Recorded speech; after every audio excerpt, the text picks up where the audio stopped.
నమస్తే welcome to our channel. YS కుటుంబంలో ఈ సరస్వతి భూముల విషయంలో చాలా వివాదాలు జరుగుతున్న సంగతి తెలిసిందే. మరి జగన్మోహన్ రెడ్డి ఏదైతే గిఫ్ట్ డీడ్ ఇచ్చారో అవన్నీ మాకే చెందాలి అని చెప్పి ఆయన పిటిషన్ దాఖలు చేసిన సంగతి కూడా తెలిసిందే. మరి విజయమ్మ దీన్ని సవాల్ చేస్తూ అసలు వన్స్ గిఫ్ట్ డీడ్ ఇచ్చిన తర్వాత అవి నాకే వర్తిస్తాయి అంటూ ఆమె మరోసారి అఫిడవిట్ దాఖలు చేశారు. దీనిపైన పూర్తిగా విశ్లేషించడానికి మనతో పాటుగా ఉన్నారు senior political analyst Appasani Rajesh గారు. సార్ నమస్తే సార్. సార్ అసలు ఈ సరస్వతి భూముల గురించి అయితే వైఎస్ కుటుంబంలో జరుగుతున్న వివాదం అంతా కూడా మనకు తెలిసిందే. మరి ఇటీవల విజయమ్మ గారు కూడా మరోసారి అఫిడవిట్ దాఖలు చేశారు. అసలు వన్స్ గిఫ్ట్ డీడ్ ఇచ్చిన తర్వాత అవి మాకే చెందుతాయి, దీంతో షర్మిలకి ఏం సంబంధం అంటూ కూడా ఆమె చెప్పడం జరిగింది. ఏంటి సార్ దీనిపైన మీ అభిప్రాయం ఏంటి? ఇప్పుడు మనం రెండు రకాలుగా దీన్ని విశ్లేషించాలి. నిజంగానే ఈ ఆస్తుల పంపిణీ దగ్గర రాజశేఖర రెడ్డి గారి సంతానం మధ్య, రాజశేఖర రెడ్డి గారి సతీమణి, రాజశేఖర రెడ్డి గారి కుమారుడు మధ్య వివాదాలు విభేదాలు పొడచూపినయా? నిజంగానే ఘర్షణపూరిత వాతావరణం నెలకొందా?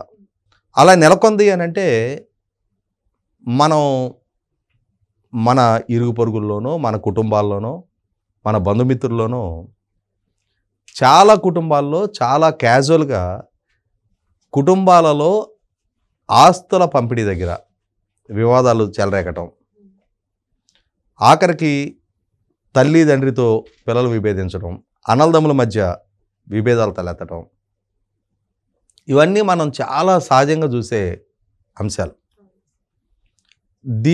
ఇటువంటి వాటిని దృష్టిలో పెట్టుకొని ఏం చెప్తారంటే మానవ సంబంధాలన్నీ ఆర్థిక సంబంధాలే. ఇవాళ ఎవరి మధ్య ఏ విభేదాలు పడచూపినా డబ్బు దగ్గరే విభేదాలు పడచూపుతూ ఉన్నాయి, ఆస్తుల దగ్గర విభేదాలు పడచూపుతూ ఉన్నాయి. తోడబుట్టిన తల్లి చెల్లి అనే సంబంధ బాంధవ్యాల కన్నా కూడా ఆర్థిక అవసరాల రీత్యానే సంబంధాలు నడుపుకుంటూ ఉన్నారు. ఆర్థిక సంబంధాల రీత్యానే విభేదాలు పడచూపుతూ ఉన్నాయి. కుటుంబాలు చిన్నాభిన్నం అవుతున్నాయి. దీనికి ఎవరూ అతీతం కాదు. సాక్షాత్తు ధీరూభాయ్ అంబానీ గారి సంతానము ఆస్తుల దగ్గర విభేదాలు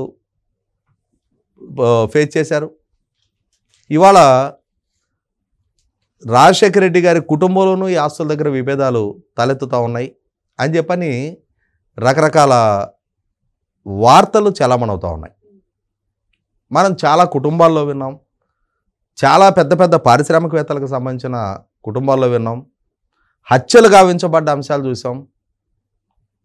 సాక్షాత్తు కేంద్ర మంత్రిగా పనిచేసిన ప్రమోద్ మహాజన్ గారిని ఆయన సోదరుడే షూట్ చేసి హత్య చేసిన తీరు చూసాం మనం. ఇవాళ రాజశేఖర రెడ్డి గారి సోదరుడు వివేకానంద రెడ్డి గారిని హత్య చేయించిన సూత్రధారులు వీళ్ళు అని చెప్పని ఆ కుటుంబ సభ్యుల్ని సిబిఐ దోషులుగా నిర్ధారించి అరెస్టులు చేసి ఇవాళ బెయిల్ మీద తిరుగుతున్న తీరు చూస్తున్నాం మనం. కాబట్టి ఇక్కడ కుటుంబ సంబంధాలు కూడా డబ్బు దగ్గర, పదవుల దగ్గర, వాటాల పంపిణీల దగ్గరకు వచ్చేటప్పటికి ఎంతగా పలచబడిపోతున్నాయి అనేది, ఈ పలచబడటానికి ఎవరు అతీతం కాదు, ఏ కుటుంబం అతీతం కాదు అనేది మన కళ్ళ ముందు చాలా సందర్భాల్లో స్పష్టమవుతూ ఉంది. రీసెంట్గా మోహన్ బాబు ఆయన కొడుకుల మధ్య తలెత్తిన విభేదాలు చూసాం మనం. ఇటువంటి పరిస్థితుల్లో ఈ వివాదాన్ని ఇలా చూడాలా, లేదు అనంటే ఇంకొక కోణంలో విశ్లేషిస్తే ఈ సరస్వతి పౌరాణి ఇండస్ట్రీస్కి సంబంధించిన భూములు ఒక పర్టిక్యులర్ ఇండస్ట్రీ ఎస్టాబ్లిష్ చేయటం కోసం అక్కడ మైన్స్ కేటాయించుతూ రాజశేఖర రెడ్డి గారి పాలనా హయాంలో ఆయన కొడుకు ద్వారా ఏర్పాటు చేస్తాము అని చెప్పని ప్రతిపాదించబడ్డ సంస్థకి మైన్స్ కేటాయించారు.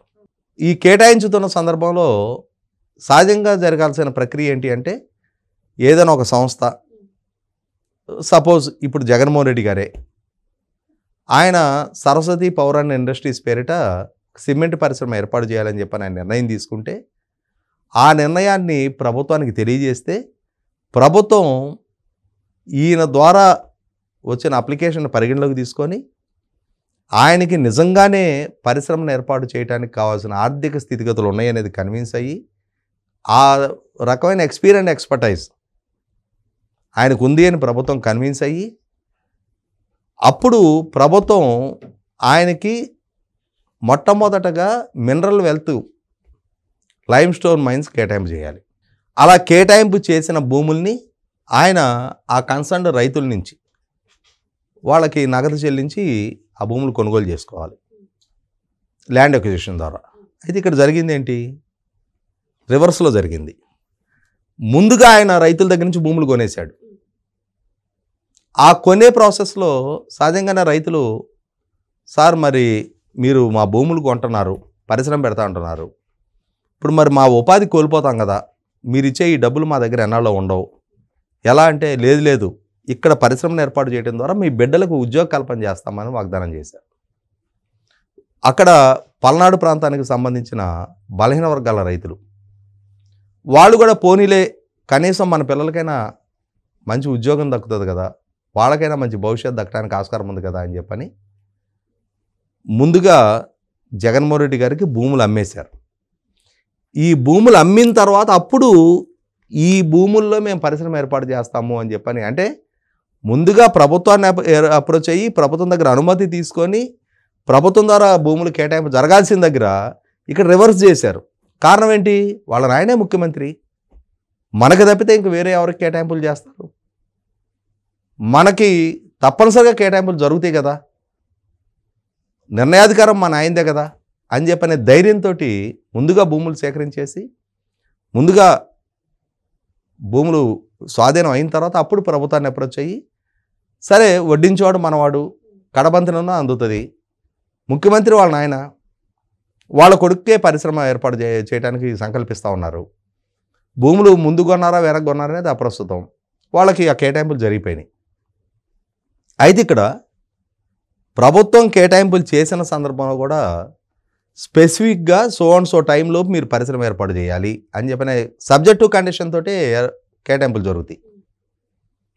అయినా సరే జగన్మోహన్ రెడ్డి గారు 2009లో కేటాయింపులు చేసుకున్న తర్వాత ఇప్పటి వరకు అక్కడ పరిశ్రమ ఏర్పాటు సంగతి పక్కకు పెడితే దాని చుట్టూ కాంపౌండ్ వాళ్ళు కూడా గట్ల. ఈ నేపథ్యంలోనే 2019కి ముందు ఉన్న చంద్రబాబు నాయుడు గారి ప్రభుత్వం ఈయన పరిశ్రమ ఏర్పాటు చేయటం లేదు కాబట్టి ఆ రోజుల్లోనే ఆ కేటాయింపులు రద్దు చేశారు. అలా రద్దు చేసిన కేటాయింపుల్ని జగన్మోహన్ రెడ్డి గారు 2019లో ముఖ్యమంత్రిగా పదవి బాధ్యతలు చేపట్టిన తర్వాత తాను ముఖ్యమంత్రిగా ఉండి తన సంస్థకి గత ప్రభుత్వం ద్వారా రద్దు చేయబడ్డ అనుమతులు మళ్ళీ పునరుద్ధరించుకుని ఆనాడు 30 సంవత్సరాల లీజ్ అగ్రిమెంట్ని ఈయన పాలనా హాయంలో దాన్ని 50 సంవత్సరాలకు చేసుకున్నారు. సరే చేసుకున్నావు 50 సంవత్సరాలు, మళ్ళీ మైన్స్ కేటాయింపు చేసుకున్నావు, మరి 5 సంవత్సరాల కాలం నువ్వే ముఖ్యమంత్రిగా ఉన్నావు కదా, నీ పాలనా హయాంలో మరి మళ్ళీ అన్ని అనుమతులు ఇచ్చిన తర్వాతైనా ఎందుకని అక్కడ పరిశ్రమ ఏర్పాటుకు ప్రయత్నం మొదలుపెట్టలా? అంటే ఇక్కడ ఏమర్థమవుతుంది? ఆ పరిశ్రమని పేపర్ల మీదే ఉంచుతున్నారు వాళ్ళు. సరస్వతి పవర్ అండ్ ఇండస్ట్రీస్ ఈ యాజమాన్య హక్కులని ఇవాళ జగన్మోహన్ రెడ్డి గారి పేరు మీద ఉన్నాయా, విజయలక్ష్మి గారి పేరు మీద ఉన్నాయి అనేది అప్రస్తుతం. ప్రభుత్వానికి సంబంధించిన వరకు ఆ పరిశ్రమ ఎస్టాబ్లిష్మెంట్ అయిందా కాలేదా, రైతులకి వాగ్దానం చేసి భూములు తీసుకున్న విధంగా వాళ్ళ పిల్లలకు ఉపాధి కల్పన జరిగిందా లేదా, ప్రభుత్వానికి ట్యాక్స్ రెవెన్యూస్ వస్తున్నాయా లేదా, ఈ రకంగా చూస్తే ఈ కోణంలో ఆలోచిస్తే అక్కడ ఏ ఒక్కటి సాకారం కాల. అక్కడ కనీసం ఇప్పటికీ ఆ స్థలానికి కాంపౌండ్ వాళ్ళు కూడా అట్లా పరిశ్రమ ఏర్పాటు సంగతి పెద్ద మాట. కాబట్టి ఇక్కడ అర్థమవుతున్నది ఏంటి? జగన్మోహన్ రెడ్డి గారికి దశాబ్దంన్నర కాలం గడిచినా అక్కడ పరిశ్రమ ఏర్పాటు పట్ల చిత్తశుద్ధి లేదు. మరి ఇటువంటి పరిస్థితుల్లో రీసెంట్గా హేమంత్ సోరెన్ గారు జార్ఖండ్ ముఖ్యమంత్రిగా ఉన్న రోజుల్లో ఆయన పాలనా హయాంలో ఆయనే ముఖ్యమంత్రిగా ఉండి తన సంస్థకి మైన్స్ కేటాయింపు చేసుకున్నాడు అని చెప్పని సిబిఐ ఈడీ ఆయన అరెస్ట్ చేశారు. మరి వాళ్ళ జగన్మోహన్ రెడ్డి గారు చేసింది అదే కదా. కాబట్టి ఇవన్నీ ఎక్కడ విచారణార్హం అవుతాయో ఈ ప్రాతిపదికగా మరొకసారి ప్రభుత్వం ఎక్కడ ఈ కేటాయింపులు రద్దు చేస్తూ ఉందని చెప్పని ఇప్పుడు తల్లి కొడుకుల మధ్య ఓ గిఫ్ట్ డీడ్ జరిగినట్టు, ఈ గిఫ్ట్ డీడ్ వివాదాస్పదమైనట్టు, ఈ వివాదాస్పదమైన అంశం ఎన్సిఎల్టీలో వివాదం చెలరేగుతున్నట్టు ఒక డ్రామా నడిపిస్తున్నారా? అంటే వీళ్ళ వ్యవహార శైలి, వీళ్ళ ఉల్లంఘనలు, వీళ్ళ నేపథ్యం తెలిసిన వాళ్ళకి ఎంతకైనా తెగించిన వాళ్ళే వీళ్ళు.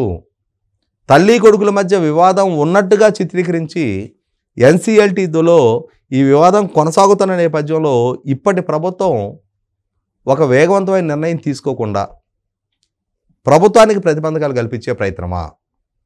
ఇది ఈ కోణం కూడా 100% చర్చనీయాంశంగా మారుతుంది. ఎందుకంటే అసలు ఈ మైన్స్ కేటాయింపు చేసింది ప్రభుత్వం. ఆ కేటాయింపు చేసింది కూడా స్పెసిఫిక్గా ఇండస్ట్రీ ఎస్టాబ్లిష్మెంట్ కోసం. ఆ పరిశ్రమ ఏర్పాటే జరగలేదు, ఉపాధి కల్పన జరగలేదు, ఆ ప్రాంతం ముఖచిత్రం మారలేదు, అక్కడ సంపద సృష్టి జరగట్లేదు, మార్కెట్ పొటెన్షియాలిటీ పెరగలేదు. ఏమీ జరగకుండా ఆ యాజమాన్య హక్కులు నా పేరిట ఉన్నాయా నీ పేరిట ఉన్నాయా అని చెప్పని ఇవాళ తల్లి కొడుకులు ఎన్సిఎల్టీకి వెళ్ళి ఒక వివాదాన్ని సృష్టించే ప్రయత్నం చేస్తున్నారా? తద్వారా ప్రభుత్వం వేగంగా నిర్ణయాలు తీసుకోకుండా ఈ ఎమోషన్ చుట్టూ తల్లి కొడుకుల మధ్య వివాదం, అన్న చెల్లెళ్ళ మధ్య వివాదం అని చెప్పనే చర్చ దీని మీద కేంద్రీకరించే విధంగా ప్రభుత్వం వీళ్ళు పరిశ్రమ ఏర్పాటు కదా భూములు తీసుకుంది, పరిశ్రమ ఏర్పాటు చేయని పక్షంలో వీళ్ళకి ఎందుకు ఆ భూముల కేటాయింపు కొనసాగించాలి, వీళ్ళ కేటాయింపులు రద్దు చేసి నిజంగా అక్కడ ఇంట్రెస్టెడ్గా పరిశ్రమ ఏర్పాటు కోసం ముందుకొచ్చే వేరే ఎవరికైనా కేటాయింపులు చేసినా వారైనా పరిశ్రమ ఏర్పాటు చేయడానికి ఆస్కారం ఉంటుంది కదా అని ప్రభుత్వం కనుక ఆ దిశగా ఆలోచన చేయకుండా ఉండటం కోసం వేల ఎకరాల విలువైన మినరల్ వెల్త్ కలిగిన భూముల్ని ఏ పరిశ్రమ ఏర్పాటు చేయకుండానే వీళ్ళ స్వాధీనంలో ఉంచుకొని దశాబ్దన్నర కాలం పాటు వీళ్ళు ఈ విధమైన డ్రామా కొనసాగిస్తున్నారా? కాబట్టి ఇక్కడ 100% జరిగింది అసలు సిసలు కుటుంబ సంబంధాలు పలచబడ్డ నేపథ్యమా? లేదు, కుటుంబ సంబంధాలు చీకటిలో చాలా బలంగా ఉంచుకొని ఒకరినొకరు you scratch my back I scratch your back అని చెప్పని మనకి ఇంగ్లీష్లో క్యాప్షన్ ఉంటుంది కదా, నాకు నువ్వు మద్దతుగా నిలబడు, నీకు నేను మద్దతుగా నిలబడతా, మన ఇరువురు కలిసి ప్రభుత్వాన్ని, సమాజాన్ని, వ్యవస్థల్ని అందరినీ పిచ్చోళ్ళని చేద్దాం, మన ఆస్తుల్ని మనం కాపాడుకుందాం, మన జోలికి ఏ వ్యవస్థ రాకుండా ఈ విధమైన ఫ్యామిలీ సెంటిమెంట్ డ్రామా రక్తిగట్టిద్దాం అని చెప్పని ఏమన్నా ప్రయత్నం చేస్తున్నారా? ఎందుకంటే వీళ్ళందరూ ఒక తాను ముక్కలే. ఇవాళ విజయలక్ష్మి గారు ఏదో కొడుక్కి వ్యతిరేకంగా యుద్ధం ప్రకటించింది, జగన్మోహన్ రెడ్డి గారు ఏదో తన తల్లికి వ్యతిరేకంగా యుద్ధాన్ని ప్రకటించాడు అనే వార్త కూడా సమాజంలో పెద్దగా విశ్వసనీయంగా లేదు. సమాజం పెద్ద విశ్వసనీయ వాదనగా దాన్ని పరిగణలోకి తీసుకోవటంలా. వీళ్ళందరూ ఒకటే అన్న భావంలోనే సమాజం కూడా కొనసాగుతూ ఉంది. కాబట్టి అసలు సిసల వాస్తవం ఏంటి అనేది నిగుదేలాలి. అదే సందర్భంలో ప్రభుత్వం కూడా ఈ వివాదం మాటున వాళ్ళకి చెందని భూములు, ఎందుకంటే 1.5 దశాబ్దం దాటిపోయింది, ఇంకా వాళ్ళ కోసం వేచి చూడాల్సిన అవసరం లేదు.